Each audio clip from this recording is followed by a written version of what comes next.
Londres, 1888. Nous sommes en pleine époque victorienne. L'Angleterre rayonne, mais les conditions de vie sont dures pour une partie de la population. Dans le quartier de Whitechapel, le quotidien est plutôt sombre.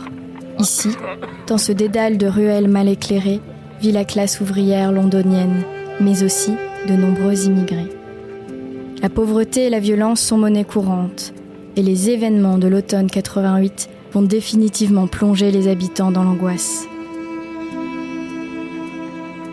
En l'espace de 3 mois, 5 meurtres d'une extrême violence défraient la chronique. 5 femmes sont assassinées, égorgées, mutilées. 5 victimes qui entreront dans l'histoire pour avoir été la cible d'un des tueurs en série les plus célèbres du monde, Jack l'Éventreur.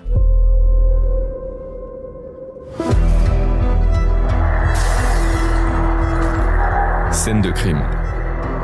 Ça m'intéresse revient sur ces crimes qui ont fait trembler les villes.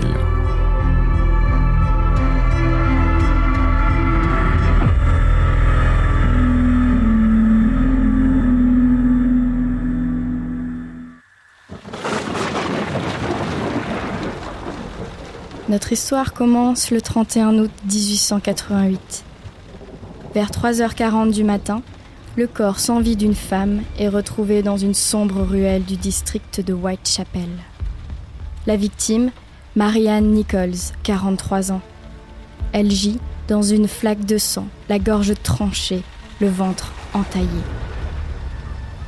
Polly, pour les intimes, errait cette nuit-là dans le quartier, à la recherche de quelques pence pour passer la nuit au chaud. Elle meurt étranglée avant d'être mutilée.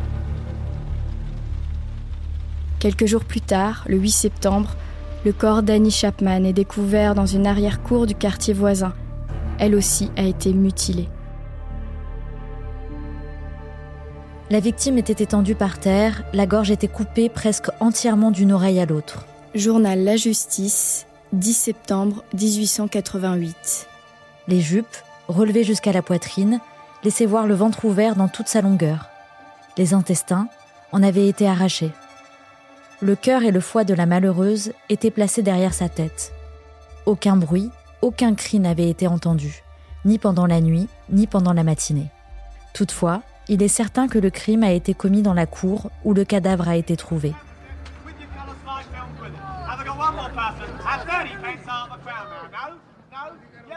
La presse ne tarde pas à s'emparer de ce fait divers, particulièrement vendeur. Les journalistes racontent les meurtres dans les moindres détails.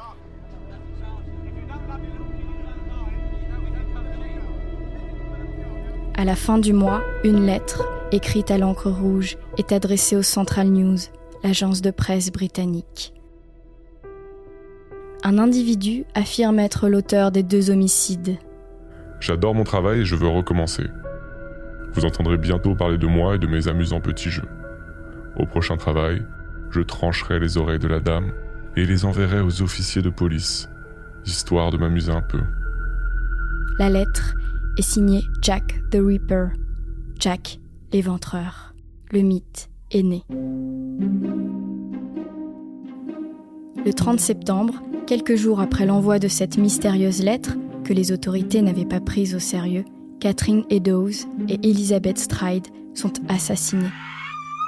Elizabeth est retrouvée la gorge tranchée dans une cour près de Berners Street. Le tueur n'a sûrement pas eu le temps de la mutiler comme les fois précédentes. Le second corps, celui de Catherine, est découvert à Mitre Square.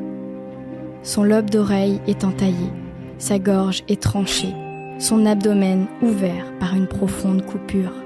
Son rein gauche et son utérus lui ont été retirés.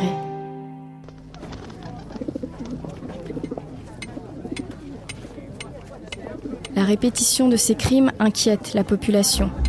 En mutilant les corps de ses victimes, le tueur laisse derrière lui de véritables mises en scène. Mais qui est-il ? Qui est cet individu qui continue de tuer les femmes la nuit, tout en provoquant les autorités ? Difficile pour les enquêteurs de trouver des pistes sérieuses. Entre les mois de septembre et d'octobre, les policiers se mettent activement à la recherche du tueur. Ils frappent aux portes des asiles, distribuent des prospectus, font des appels à témoignages, interrogent près de 2000 personnes, en mettent 300 sous surveillance, arrêtent 80 suspects.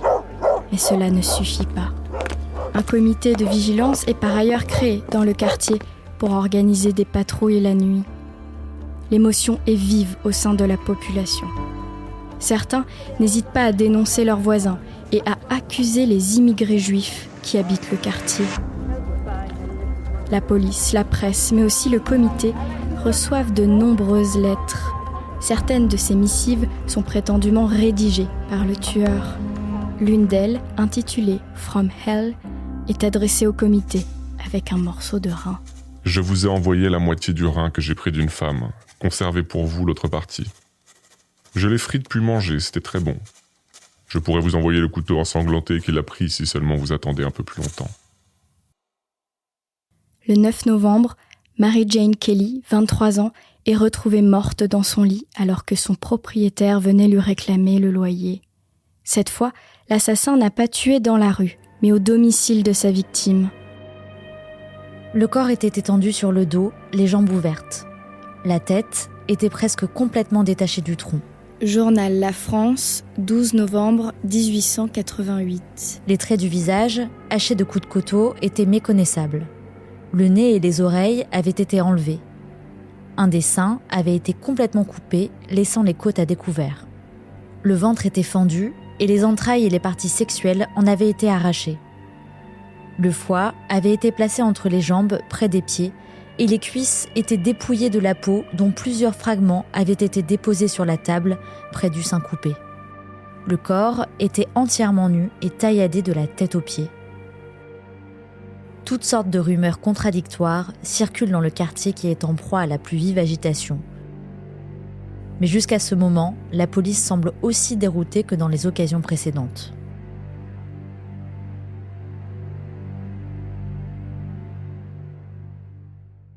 Cet assassinat permet au médecin légiste de dresser le portrait psychologique du tueur.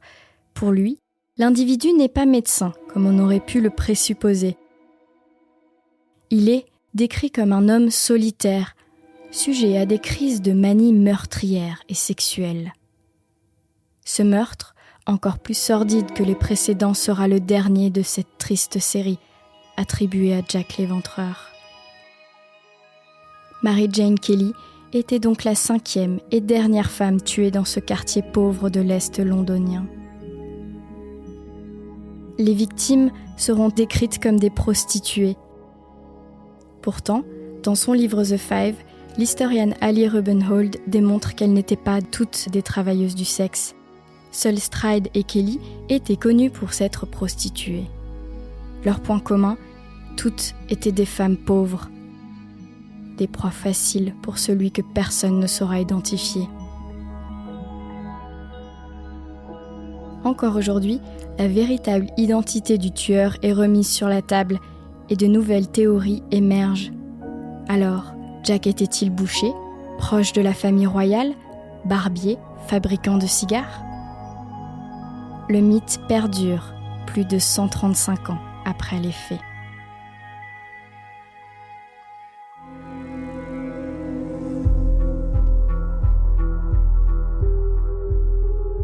C'est la fin de cet épisode, on se donne rendez-vous la semaine prochaine pour une nouvelle histoire. Si vous les avez ratés, retrouvez plus de crimes dans nos précédentes saisons de podcast et sur samintéresse.fr.